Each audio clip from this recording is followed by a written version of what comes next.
Audio Jungle.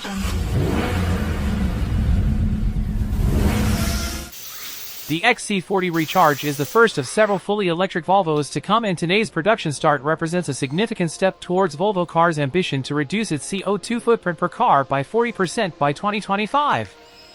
That same year, it expects 50% of its global sales to consist of fully electric cars, with the rest hybrids.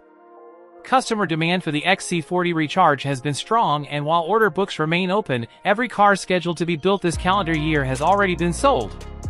The first cars are scheduled to be delivered to customers in Europe later this month. The start of customer car production follows a period of preparation in which the Ghent plant has built a limited number of pre-production cars. This process, standard procedure for every new model, aims to optimize the production flow and ensure top-notch quality of every car built. All relevant production staff has also received extensive training on safely building electric cars.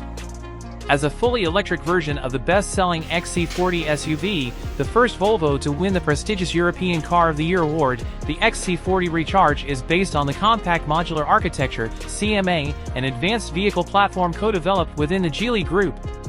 The all-wheel drive XC40 Recharge offers a projected range of over 400 kilometers (WLTP), worldwide harmonized light vehicles test procedure, on a single charge and output of 408 horsepower. The battery can charge to 80% of its capacity in approximately 40 minutes on a fast charger system.